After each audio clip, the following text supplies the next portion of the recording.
Hello guys, कैसे आप लोग। आज मैं बात करूँगा। काफ़ी बच्चे ऐसे हैं जो बोल रहे हैं कि सर 5 अटेम्प्ट हो गए हैं, 6 अटेम्प्ट हो गए हैं, 7 अटेम्प्ट हो गए हैं, अब मुझे सीएस छोड़ देना चाहिए, अब ट्राई करके फ़ायदा नहीं है। ऐसा उनका व्यू अब बन चुका है। तो इन टाइप के जो स्टूडेंट्स हैं जिनको बहुत मल्टीपल अटेम्प्ट्स हो गए हैं, तो उनसे मेरा एक डिस्कशन है। और हर रिपीटर से मेरा एक डिस्कशन है, या हर फील्ड इंसान जिसको लगता है कि वो फेल हो रहा है या हो चुका है, उनसे ये मेरा डिस्कशन है। और उनसे मैं डिस्कस करूँगा वेरियस टॉपिक्स कि वो क्या सोचते हैं और क्यों क्विट करना मेरे हिसाब से सॉल्यूशन नहीं है। ठीक है, क्योंकि आप सॉल्यूशन चाहते हो, ऐसा मैं मानता हूँ कि आपको कोई शॉर्ट टर्म टेम्पररी सॉल्यूशन नहीं चाहिए। आप चीज़ों से भागना नहीं चाहते हो, ऐसा मेरा मानना है। ठीक है, आप भागना नहीं चाहते हो, आप फेस करना चाहते हो, आप जीतना चाहते हो, कुछ बनना चाहते हो, कुछ करना चाहते हो। ऐसे माइंडसेट वाले स्टूडेंट हो आप, ऐसा मैं मानता हूँ। ठीक है, तो फेलियर जो है, जो अटेम्प्ट्स की बात है, पहली बात देखो, अटेम्प्ट्स क्यों लगते हैं, पहले ये आपको समझना है कि आप जो सोचते हो और जो रियलिटी है, क्या वो मैच हो रही है, पहले आपको सोचना है। जैसे काफ़ी लोगों को लग रहा है कि पेपर टफ आए थे, जो काफ़ी बार सही भी होता है। पेपर चेकिंग बहुत टफ हुई थी, वो भी कभी कभी बार होता है, बट हम वेरीफाई नहीं कर सकते कि पेपर चेकिंग टफ हुई थी या इजी हुई थी। ठीक है, वो हमारे डोमेन में नहीं है, वो हम चेक नहीं कर सकते, रिलायबल सोर्स से वेरीफाई नहीं कर सकते। ठीक है, तो एक बात ये है कि ठीक है, जो आपको लगता है और जो रियलिटी है, ये कितना मेल खाते हैं। ठीक है, और मोस्ट ऑफ द टाइम्स यही मैंने देखा है अपने एक्सपीरियंस से कि इसमें बहुत वाइड गैप होती है। आपको लगता है कि आपको छोड़ के पूरी दुनिया की गलती है, ये फैक्ट बता रहा हूँ मैं। आपको छोड़ के पूरी दुनिया की गलती है। पेपर टफ आए थे, आईसीएसआई की गलती है। पेपर चेक प्रॉपर नहीं हुए हैं, चेकर की गलती है। मुझे टाइम नहीं मिला, घर वालों की गलती है। फ्रेंड्स ने ऐसा ऐसा किया तो वो उनकी गलती है। कोई फेस्टिवल आ गया, कोई वेडिंग आ गई, तो आपके पास रीजंस बहुत होते हैं। ठीक है, पर उनमें से एक भी रीज़न नॉर्मली ऐसा नहीं होता है कि हाँ मैंने पढ़ाई नहीं की थी, मैं सीरियस नहीं था, मैंने उतने डेप्थ में नहीं पढ़ा, मैंने क्लासेस में ध्यान नहीं दिया, मैं एब्सेंट था क्लासेस में। ये सब बहुत ही रेयर बच्चे बोल पाते हैं। बोलते हैं, ऐसा नहीं, मैं ऐसा बिल्कुल नहीं बोल रहा हूँ कि बच्चे एक्सेप्ट नहीं करते हैं, बट बहुत ही फ्यू स्टूडेंट्स होते हैं जो ये समझ पाते हैं कि कहीं ना कहीं गलती मेरी है। कि सिचुएशंस तो हमेशा आपके खिलाफ रहेंगी। अगर आप एक्सपेक्ट करते हो कि आपके फेवर में रहे, कि इंस्टीट्यूट इजी पेपर निकाले, चेकिंग बहुत इजी हो जाए, घर वाले पूरे आपको सपोर्ट करें, फ्रेंड्स आपको सपोर्ट करें, पूरी दुनिया आपको सपोर्ट करे और तब आप पास होगे, अगर ऐसा आपका माइंडसेट है, तो वो दिन शायद कभी आएगा नहीं। वो दिन शायद कभी नहीं आएगा, और आप कभी ऐसे मोस्ट फेवरेबल सिचुएशन में आप कभी नहीं आ पाओगे। कि कोई ना कोई, कभी ना कभी, कोई ना कोई सिचुएशन, कोई ना कोई पर्सन आपके खिलाफ होगा, और आपको अपना माइंडसेट ही बदलना पड़ेगा। और कैसे आप उसको ओवरकम करोगे, कैसे आप उसको अफेक्ट ना होने दोगे, यही एक रास्ता है रियल लाइफ में आगे बढ़ने का। ठीक है, क्योंकि आप रीजंस ढूंढोगे तो आपको बहुत मिलेंगे, रीजंस बहुत मिलेंगे, और आप कन्विंस भी हो जाओगे कि हाँ ये सही रीज़न है और उसमें मेरी कोई गलती नहीं है। इसीलिए जो लोग इस तरह से सोचते हैं, तो उनको रीजंस बहुत मिलेंगे, बहुत लिस्ट बना सकते हैं वो लोग, और पूरी दुनिया को कन्विंस कर सकते हैं कि उनको छोड़ के बाकी सब लोगों की गलती थी और इसीलिए वो पास नहीं हो पाए। बट ये सॉल्यूशन नहीं है, ये सॉल्यूशन नहीं है। लोगों पर ब्लेम डाल के करियर आपका तो सुधरेगा नहीं। करियर तो आपका ख़राब हो रहा है, उनका नहीं हो रहा। ये आपको समझना है, ये मेच्योरिटी लेवल आना बहुत ज़रूरी है कि चलो रीजंस कोई भी हो, ultimately at the end of the day, at the end of the hour, नुकसान किसका हो रहा है? नुकसान आप खुद का कर रहे हो, आपका करियर खतरे में है। और जो रीजंस आप अभी ढूंढ रहे हो, जो फेलियर से अभी आप लड़ रहे हो, वो क्विट करके होगा क्या, मुझे वो भी सोचना है। कि अगर अभी आप सीएस छोड़ दोगे तो आप क्या करोगे, क्या ऑप्शंस है आपके पास? आपके पास सारे ऐसे ऑप्शंस होंगे जो बहुत ईजी हैं, जो बहुत ईजी हैं। आप कन्विंसलिंगली आसानी से उसको कर लोगे। इसीलिए आपके माइंड में वो बार बार क्रॉप होते हैं कि एमबीए कर लेते हैं, एलएलबी कर लेते हैं, बाकी बहुत सारे कोर्सेज हैं जो आप कर सकते हो। पर जो लेवल सीएस की है, वो लेवल बाकी कोर्सेज में नहीं है। ठीक है, एमबीए और बाकी कोर्सेज से मैं कंपेयर कर रहा हूँ। और एमबीए में देखो बहुत वाइड वैरायटी होती है, कुछ एमबीए जो कर रहे होंगे वो बुरा भी मान सकते हैं, बट एमबीए, नॉर्मल एमबीए की बात कर रहा हूँ मैं, जो आईआईएम्स और बहुत सारे जो टॉप 20 स्कूल्स हैं, मैं उनकी बात नहीं कर रहा हूँ। कि अगर आप यहाँ इतना स्ट्रगल कर रहे हो तो आप मुझे बताओ एंट्रेंस एग्ज़ाम में आप कैसे आगे बढ़ोगे। मतलब कहीं ना कहीं आपको अपनी लेवल भी देखनी है, अपनी लेवल को और कोर्स की लेवल को मैच करना है। करेक्ट। तो अगर आपको भी लग रहा है कि सीएस आपसे नहीं हो रहा है, तो मेरे हिसाब से माइंडसेट ऐसा होना चाहिए कि कहाँ आप गलत हो रहे हो। आपको बस ये एनालाइज करना है कि बच्चे तो पास हो रहे हैं, अगर पेपर टफ होता तो भाई सब लोग फेल होते, पूरा गांव फेल होता, पूरा इंडिया फेल हो जाता। बट नहीं, लोग पास हो रहे हैं, लोग 80 मार्क्स ला रहे हैं, 90 मार्क्स भी ला रहे हैं, रैंकर्स अभी भी आ रहे हैं, बराबर, बहुत सारे रैंक्स आ रहे हैं। तो मेरा ये बोलना है कि यार रैंक्स तो आ रहे हैं, लोग पास भी हो रहे हैं, तो फिर आप क्यों नहीं हो रहे हो? क्या वो इंसान नहीं है? क्या वो इंसान नहीं है? जितना टाइम आपको मिला है उतना टाइम उनको मिला है, जितने रिसोर्सेस आपको मिले हैं उतने रिसोर्सेस उनको मिले हैं। थोड़ा बहुत गैप होता है डेफिनेटली। तो ये सब चीज़ें हैं, बराबर। बात है कि आपके पास उनमें और आप में कितना फ़र्क है, पैशन कितना डिफरेंस है, ऑप्शंस कितने हैं आपके पास, आपका माइंडसेट क्या है, यही डिफरेंस है। वो लोग पास हो रहे हैं, और क्यों पास हो रहे हैं? हार्डवर्क तो आप भी कर रहे हो, ऐसा नहीं कि आप हार्डवर्क नहीं कर रहे हो। मैं बिल्कुल ऐसा नहीं बोल रहा हूँ कि जो लोग फेल होते हैं वो हार्डवर्क नहीं करते, और वो ज़्यादा हार्डवर्क करते हैं। मेरा तो ये मानना है जो लोग फेल हो रहे हैं वो ज़्यादा हार्ड वर्किंग है, बट कहीं ना कहीं कमी पड़ रही है। बस वो कमी आपको पहचाननी है, उस पर वर्क करना है, न कि दूसरों को ब्लेम करना है, न कि खुद को भी ब्लेम करना है। ब्लेम नहीं करना है, बस रीजंस आइडेंटिफाई करने हैं कि क्या मैं बदलूं तो मेरा रिजल्ट बदलेगा, और तो मेरा करियर और जो भी है लाइफ बदलेगी। ठीक है। तो पैशन कहीं ना कहीं कम पड़ रहा है, आप वो लेवल पे नहीं जा पा रहे हो जो बाकी लोग पास आउट्स और रैंकर्स जा पा रहे हैं। तो आपको पैशन थोड़ा बढ़ाना पड़ेगा। क्यों आप ये करियर चूज़ कर रहे हो, क्यों आपको सीएस बनना है, क्या इंपॉर्टेंस है उसका आपके लाइफ में, ये आपके माइंड में बहुत क्लियर होना चाहिए। ये किसी और को बार बार आपको समझाने की ज़रूरत नहीं पड़नी चाहिए। आपका माइंड क्लियर होना चाहिए कि आपको क्या करना है और क्यों करना है। और मोटिवेशन की जो बात है, आपको पता ही, दो टाइप की मोटिवेशन है, एक है इनर मोटिवेशन, एक है आउटर मोटिवेशन। कि हम जो भी टीचर्स हैं, मोटिवेशनल स्पीकर्स हैं, या जितने भी एक्सटर्नल लोग हैं, इनका जो इफ़ेक्ट है वो 1 या 2 दिन ही रहता है, इसीलिए आपको ये बार बार वीडियोस देखने पड़ते हैं। ठीक है। और जो इनर मोटिवेशन है वो आपके साथ हमेशा रहता है, और वो होता है आपका मोटिव, आपका एम, आपका गोल क्या है, आप क्यों ये चीज़ करना चाहते हो, और ये चीज़ में आपको मज़ा आता है कि नहीं। ये एज अ करियर आप तब कब चूज़ कर पाओगे जब आपको इसमें मज़ा आता है, और आप इसको एज अ हॉबी परस्यू करना चाहते हो। और यस, मनी एक एंगल है ही। तो ये सब चीज़ें हैं, आपको ये सोचना है, और कहीं ना कहीं आपको अकेले बैठ के सोचना है कि सीएस आपके लिए कितना मायने रखता है। Life with CS and life without CS, ये आपको इस लाइफ में बहुत डिफरेंस महसूस होना चाहिए।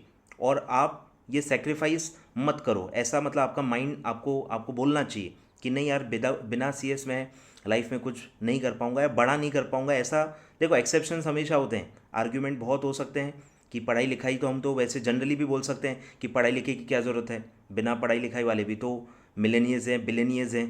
तो ये सब तो देखो आर्ग्यूमेंट्स हैं, ये ग्लोबल आर्ग्यूमेंट है। बट इस तरह से अगर सोचने लग जाएं तो लिटरेसी रेट का क्या होगा इंडिया का, वो भी आप सोच सकते हो। सब लोग 10th में ही छोड़ देंगे या 10th भी कंप्लीट नहीं करेंगे। तो एक्सेप्शंस होते हैं, आप उसको जनरलाइज नहीं कर सकते। हर 10वीं फेल बच्चा मिलियनर नहीं बनाए, जब ये होगा तब मैं उसको जनरलाइज करूँगा। तो ये सब बातें हैं। तो पढ़ाई लिखाई कितना इंपॉर्टेंस रखती है आपके करियर में, आपके लाइफ में, और सीएस पर्टिकुलरली कितना मायने रखता है, आप कितने पैशनेट हो, सेल्फ बिलीफ कितना है आपका, ये आपको इस पे सोचना है। और ये अपने आप आपको ड्राइव करेगा, आपको किसी को बार बार पूछने की ज़रूरत नहीं पड़ेगी। आपका माइंड खुद वर्क करेगा कि यार ये मुझे करना है तो कैसे करना है, और फिर कौन कौन से लोगों की हेल्प लेनी पड़ेगी, कौन से टीचर्स की हेल्प लेनी पड़ेगी, कौन से फ्रेंड्स की हेल्प लेनी पड़ेगी, ये माइंड अपने आप चलेगा। क्योंकि माइंड में गोल आपका क्लियर होगा, और गोल ही अगर क्लियर नहीं है, इसीलिए आप सोचते ज़्यादा हो और काम कम करते हो, पढ़ाई कम करते हो। तो इसीलिए आपको माइंड में पहले गोल फिक्स कर लेना है, और क्या इम्पोर्टेंस ये कोर्स आपके लिए रखता है, इसके लिए इसमें मतलब आपका माइंड बहुत क्लियर होना चाहिए, तो जाके आप कर सकते हो। ठीक है। तो ये सब है। तो और अटेम्प्ट्स की जहाँ तक मैंने बताया था बात, कि नंबर ऑफ़ अटेम्प्ट से कोई फ़र्क नहीं पड़ता। अगर आप वो गलती रिपीट करते रहोगे, अगर आप वो गलती रिपीट करते रहोगे, तो attempts seriously does not matter. 10 15 20 जितने अटेम्प्ट आप दोगे, गलती गलती होती है। नंबर ऑफ अटेम्प्ट से गलती का जो ये है, जो नुकसान है, वो कम नहीं होता। काफ़ी लोग मुझे मतलब हमदर्दी से बताते हैं कि सर मुझे 4 अटेम्प्ट हो गए। तो मेरा रिएक्शन बहुत नॉर्मल होता है कि मैं क्या करूँ, 4 अटेम्प्ट हो गए तो कुछ तो गलती हो रही है जो आप 4 अटेम्प्ट से कर रहे हो। ये आपको मतलब आपकी ये मतलब फेलियर है कि आप अपनी गलती पहचान नहीं पा रहे हो। 4 अटेम्प्ट से 2 साल हो गए और आपको ये पता नहीं चल रहा कि ऐसी क्या रिक्वायरमेंट है कोर्स पास करने के लिए जो बाकी लोगों के पास है पर आपके पास नहीं है। और इसमें one of the criteria luck factor भी है। तो इसको बिल्कुल मतलब नेगेटिव सेंस में नहीं लेना है। मैं आपके इंटेंशंस, आपके हार्ड वर्क पे कुछ नहीं बोल रहा हूँ, कि मैं यही हाईलाइट करना चाहता हूँ वीडियो से कि काफ़ी बार रियल लाइफ में लक फैक्टर बहुत इंपॉर्टेंट होता है। काफ़ी बार जो फेल हो रहे हैं बच्चे, वो ज़्यादा हार्डवर्क करते हैं उन लोगों से जो पास हुए हैं, या इवन जो लोग रैंक लाते हैं। तो हार्ड वर्किंग में मैं बिल्कुल भी बोल नहीं रहा कुछ, बट मैं बोल रहा हूँ कि आप हार मत मानो। कि जब आपको पता है कि आप कितना हार्डवर्क पुट कर रहे हो, आप कितने पैशनेट हो कोर्स के लिए, आप अपने आप में बिलीव करते हो, बस किस्मत आपके साथ नहीं है। तो किस्मत के लिए आपको थोड़ा वेट करना पड़ेगा। करेक्ट, जो अभी मूवी आई है और गाना जो फेमस है, जो हर मोबाइल में बज रहा है, तो वो एक्चुअल रियल लाइफ है, इसलिए इतना वो फेमस हुआ है कि आपका टाइम आएगा। क्यों आएगा? क्योंकि कुछ बातें अपने हाथ में नहीं होती, कुछ बातें रियल लाइफ में एक्सटर्नल फोर्सेस के ऊपर होती हैं। आपके हाथ में क्या है? आपके हाथ में जो आप काम करते रहो, अपना एफर्ट 100% दो, उसमें थोड़ा भी डाइल्यूशन नहीं आने देना है। प्रॉब्लम यह है कि धीरे धीरे जैसे आप फेल होते हो, आपके एफर्ट्स डाइल्यूट होते हैं, पर आपको लगता है कि आप उतने ही एफर्ट कर रहे हो जितने आपने पहले किए थे, जबकि उसमें काफ़ी डाइल्यूशन आ जाता है। जो 4th अटैम्प्ट बच्चा दे रहा है, उसको लगता है वो फर्स्ट अटैम्प्ट जितना ही हार्डवर्क कर रहा है, जबकि बिल्कुल ऐसा नहीं होता। 4 अटैम्प्ट में आपका जो एफर्ट है वो बहुत फिल्टर हो जाता है, बहुत कम हो जाता है, और आप फ्रस्ट्रेट होने लगते हो। तो ये बस मैं बोल रहा हूँ, आपके हाथ में क्या है कि आपको एफर्ट कम नहीं होने देना है। आपको अपने तरफ से जो पढ़ाई है, जो टाइम आपको देना है, जो इम्पोर्टेंस आपको देना है, वो आपको कम नहीं करना है। और ये बच्चे गलती करते हैं कि अटेम्प्ट आफ्टर अटेम्प्ट वो एफर्ट्स कम करने लगते हैं, और फिर वो दोष दूसरों पे डालते हैं, इंस्टीट्यूट पे डालते हैं, और वो ये नहीं देख पाते कि उनके एफर्ट्स कितने ड्रास्टिकली कम हो गए, और अब एक्चुअली वो डिज़र्व नहीं करते पास होना। फर्स्ट अटैम्प्ट सेकेंड अटैम्प्ट में करते होंगे बिकॉज उन्होंने उतने एफर्ट दिए थे, बट अब नहीं देते। तो वो बस आपके हाथ में है कि एफर्ट्स थोड़े से भी कम नहीं करना है, एफर्ट्स आपके फुल देना है। और टाइम ज़रूर आएगा, मेरा आया है, सबका आता है, सब ने फेलियर देखा है। मैंने अपने एकेडमिक में कभी फेलियर नहीं देखा, मैं कभी फेल नहीं हुआ हूँ। सीए पूरा जो मैंने कोर्स किया है, काफ़ी लोग मुझे सीएस समझते हैं, बट मैं क्लैरिफाई कर रहा हूँ, मैं सीएस नहीं हूँ भाई।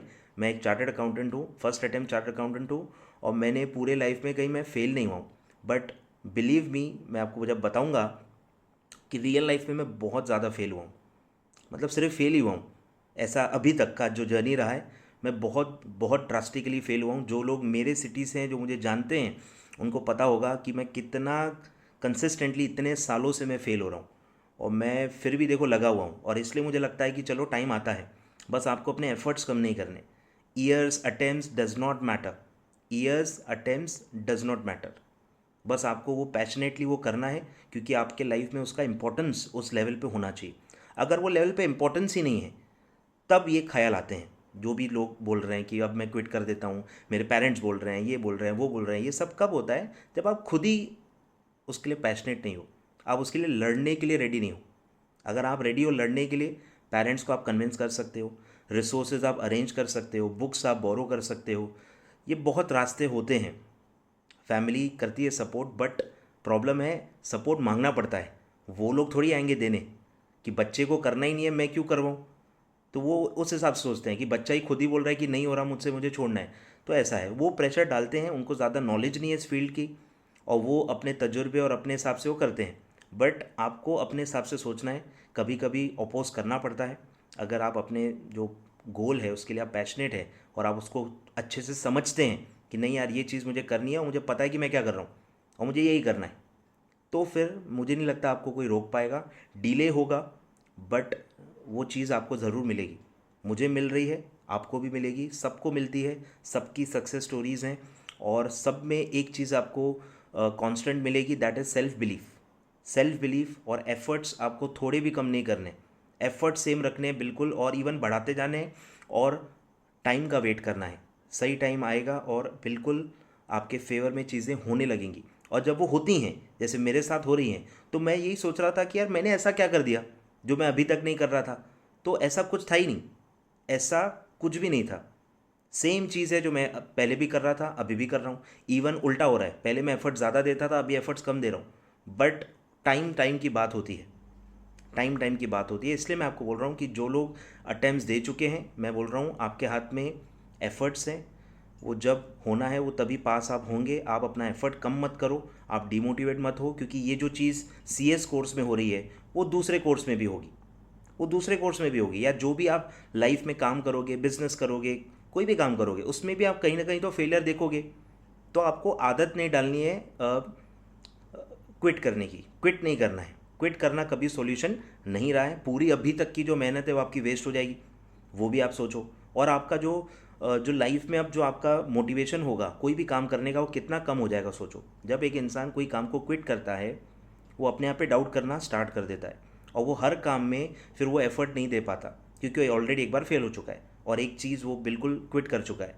तो इसलिए मैं बोल रहा हूँ इसका बहुत बड़ा इम्पैक्ट होता है लाइफ पे, लाइफ पे बहुत इम्पैक्ट होता है। आप क्विट मत करो, अटेम्प्ट दो, एक दो और थोड़ा ट्राई करो।